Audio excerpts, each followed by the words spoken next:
Bonjour, bienvenue dans cette nouvelle vidéo. Aujourd'hui on parle des sorties photos. On en avait déjà parlé un peu, mais particulièrement d'un sujet précis, c'est les sorties photos en forêt. Comment les réussir et que photographier en forêt. C'est la troisième et dernière vidéo que je tourne à Château-Gaillard, donc un château qui domine la vallée de la Seine, près du village des Andelys, et pas trop loin de Paris, donc ça fait une belle sortie photo. Là je tourne, il est 9h30 du matin, et il n'y a vraiment personne, donc c'est tranquille pour faire des vidéos, pour faire des photos, et le matin la lumière est très très belle. On en vient au sujet du jour et c'est quoi en fait le problème avec les sorties photos en forêt? C'est que la forêt, et là je parle un peu de mon expérience, c'est un endroit, j'adore m'y promener. Vraiment, j'adore les balades en forêt, je ne vois pas le temps passer, même sans musique. D'habitude j'aime bien me balader avec de la musique, mais là même sans musique, je peux me balader des heures et des heures en forêt. Donc le problème, c'est pas que c'est pas agréable. L'avantage, c'est que des forêts, il y en a partout, des forêts et des bois, dans tous les départements, même, alors parfois on criminalise un peu le 9-3 de 93, il y a des bois, des forêts magnifiques, notamment le bois de Bondy dans le 93. Donc vraiment, n'importe quel département en France a ce qu'il faut de bois pour vraiment se balader. Donc le problème, c'est pas la disponibilité, parce que des bois, il y en a. La difficulté, quand on y va pour faire une sortie photo, c'est qu'en forêt, tout se ressemble, il n'y a que des arbres, c'est même ça le principe d'une forêt. Merci Captain Obvious. Mais du coup, comme tout se ressemble, on a la perspective de notre sentier, si on suit un sentier, mais c'est à peu près tout. En fait, on a du mal à trouver, à accrocher une perspective intéressante avec une composition, avec un avant-plan, un plan et éventuellement un arrière-plan. Bref, on a du mal à composer par manque de perspective. Et du coup, il arrive qu'on rentre bredouille d'une sortie photo.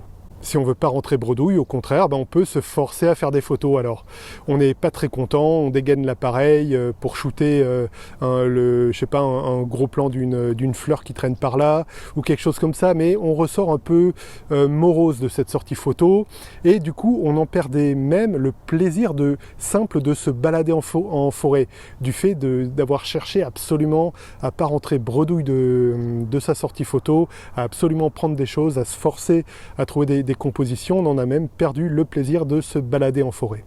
Alors du coup, comment faire pour un peu essayer de profiter quand même de ces sorties photos en forêt? Déjà, on peut essayer, ça peut paraître paradoxal vu que c'est une forêt, mais de voir autre chose que des arbres. Pourquoi pas l'occasion, alors si vous avez le budget ou pas, mais de vous essayer à la vraie macro-photographie. Là, en forêt, vous allez vous régaler par la diversité.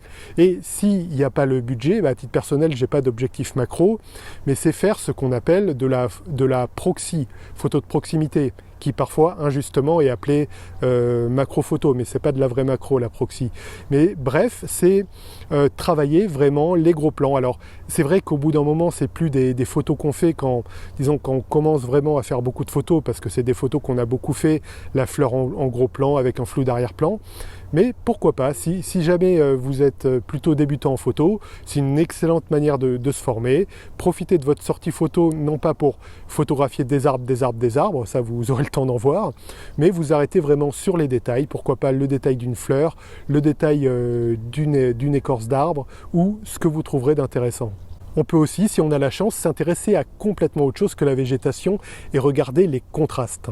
Notamment lors d'une balade en forêt de Montgeroux, je me suis intéressé à un bâtiment technique. Alors là, c'est complètement autre chose que la végétation, mais ce qui m'a intéressé, c'est le contraste avec ce bâtiment technique un peu moche, tagué, et la végétation. Donc en fait, je me suis servi du contraste pour avoir une accroche, et la forêt n'a pas été le sujet en fait de ma photo, mais ça en a été le décor pour justement mettre en évidence ce contraste entre ce bâtiment tagué et complètement moche et la verdure à côté. Et du coup, le traitement noir et blanc a vraiment donné tout son sens à la photo. J'ai essayé quand même de la traiter en couleur, mais je traite vraiment 80% de mes photos en noir et blanc. Et là, je suis revenu au noir et blanc pour ce bâtiment technique et d'autres bâtiments, en fait, parce qu'il y a dans cette forêt, il y a d'autres bâtiments. Alors, je sais pas ce que c'est. Là, le bâtiment technique était encore en activité. Bon, il était tagué, squatté et tout, mais en activité. Il y a des bâtiments beaucoup plus anciens avec peut-être des vieux blocos.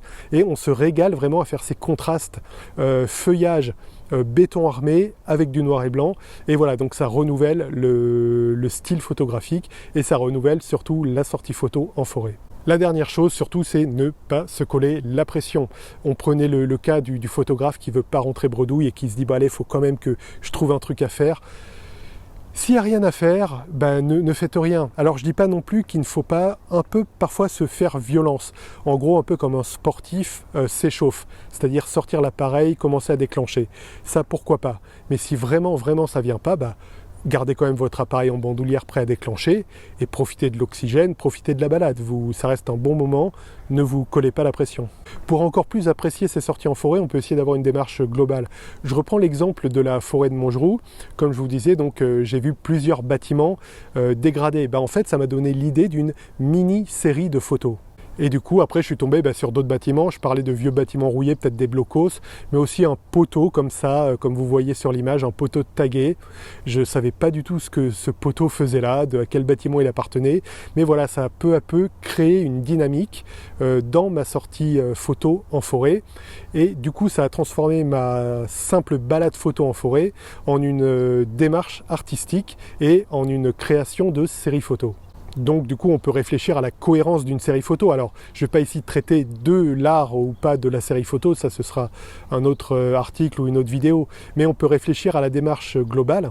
Et on peut voir qu'on est aidé, parfois même en se mettant une contrainte, et pour garder la cohérence de la série photo, parce que ce qui est important dans une série photo pour qu'on reconnaisse que c'est une série, c'est sa cohérence, c'est parfois garder une focale fixe. J'avais parlé notamment dans la vidéo et l'article que vous retrouvez dans les fiches et dans la description, du fait de se mettre une contrainte avec une focale fixe. Ça permet de garder une cohérence sans renier sur la créativité. Et si vraiment avec tout ce que je vous ai dit là, ça vient pas, déjà parce que vous n'avez peut-être pas la chance d'avoir des vieux blocos ou des vieux poteaux tagués dans votre forêt, si vraiment ça vient pas, essayez, comme je disais, un peu en mode sportif qui s'échauffe, de quand même faire quelques déclenchements, prendre des photos pour mettre l'esprit créatif en route.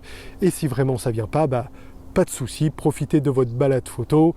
Des photos, vous aurez tout le temps pour en faire. Des forêts, comme on disait, il y en a partout. Vous aurez plein d'autres occasions, pas de pression. Merci d'avoir suivi cette vidéo. N'hésitez pas à vous abonner. Il y a une vidéo tous les vendredis à 18 h. Vous pouvez aussi, si le cœur vous en dit, liker, commenter et même aller voir en description de cette vidéo, il y a le lien vers Vexin Photographie, mon site photo, où notamment vous trouverez l'article qui a inspiré cette vidéo. Voilà, il me reste à vous dire, gardez la forme, faites de belles photos et à bientôt. Ciao.